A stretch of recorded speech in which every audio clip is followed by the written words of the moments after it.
అమరావతిలో భూ విక్రయం పేరిట స్థానిక రాజకీయ నేత ఎన్ఆర్ఐ మహిళని మోసం చేశాడు. అడ్వాన్స్ సొమ్ము కోసం నిలదీస్తే రాజకీయ నేతతో మధ్యవర్తింపు బెదిరింపులకు దిగారని అంటున్నారు బాధిత మహిళ. రాజధాని అమరావతి ప్రాంతంలో ఎకరం భూమి కొందామంటే తమను ఓ స్థానిక రాజకీయ నేత మధ్యవర్తి మోసం చేశారని స్లోవియాకి చెందిన ఎన్ఆర్ఐ మహిళ ఆరోపించారు. పెదకూరపాడు సమీపంలో ఎకరా పొలం అమ్మేందుకు తమ దగ్గర 16 లక్షలు తీసుకుని ఓ రాజకీయ నేత మధ్యవర్తి గోపి ఫేక్ డాక్యుమెంట్స్ తో మోసం చేసేందుకు ప్రయత్నించారని హసీనా ఆవేదన వ్యక్తం చేశారు.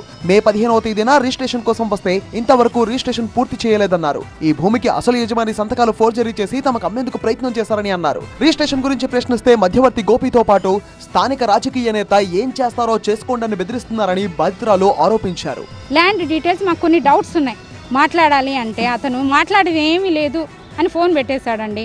మీడియేటర్ ద్వారా ఏం చెప్పిస్తున్నాడంటే వాళ్ళు కొనుక్కుంటే కొనుక్కోవాలి, రిమైనింగ్ అమౌంట్ కట్టి, లేదంటే కట్టిన అమౌంట్ వదిలిపెట్టిపోవాలి, లేదా ఫర్దర్గా కేసులు అవి ఇవి అంటే వాళ్ళు ఫ్లైట్ ఎక్కి ఎలా వెళ్తారో నేను చూసుకుంటాను అని బెదిరిస్తున్నాడు. లోకేష్ గారి దృష్టికి వెళ్ళాలి అని కోరుకుంటున్నామండి. ఎందుకంటే ఒక ఎన్ఆర్ఐని ఇంత దారుణంగా చీట్ చేస్తే కామన్ పీపుల్ని ఎలా చీట్ చేస్తారు?